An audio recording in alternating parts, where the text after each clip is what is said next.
T3 The New Beginning. അങ്ങനെ അലൻ്റെ workshop clean ആക്കിക്കൊണ്ടിരിക്കുമ്പോഴാണ് ഞാൻ T3നെ കണ്ടത്. ഒത്തിരി ആഗ്രഹിച്ചിട്ടും തീർക്കാൻ പറ്റാതെ പോയ അലൻ്റെ പ്രോജക്റ്റ് ആൻ മരിച്ചിട്ട് ഇപ്പോൾ 7 വർഷം.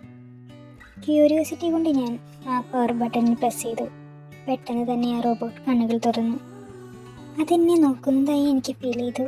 കുറച്ച് നിമിഷങ്ങൾക്ക് ശേഷം ആ റോബോട്ട് ഒരു ഓഡിയോ പ്ലേ ചെയ്തു. അത് അലൻ്റെ വോയിസ് ആയിരുന്നു. ആ റൂം ഫുള്ളും അവൻ്റെ വോയിസ് നിറഞ്ഞു. അപ്പോൾ അലൻ്റെ പ്രസൻസ് ഞാൻ ഇതിലൂടെ മനസ്സിലാക്കി. അലൻ എവിടെയും പോയിട്ടില്ല, ഇന്നും അലൻ ഇവിടെ തന്നെ ഉണ്ടെന്ന് എനിക്ക് തോന്നിച്ചു.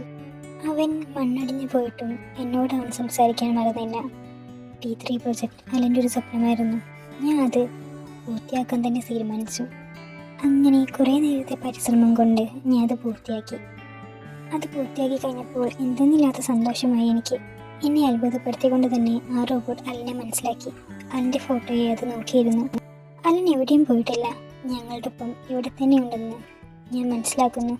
ഇതിലൂടെ അലൻ്റെ സ്വപ്നങ്ങളെല്ലാം എന്നിലൂടെ സാധിച്ചെടുത്തു. അങ്ങനെയെല്ലാം എനിക്ക് തോന്നിപ്പോയി. ഇനി അലൻ എവിടെയും പോകുന്നില്ല. ഈ വർക്ക്ഷോപ്പിൽ എൻ്റെ ഒപ്പം എന്നും തന്നെ ഉണ്ടാകും. The T3.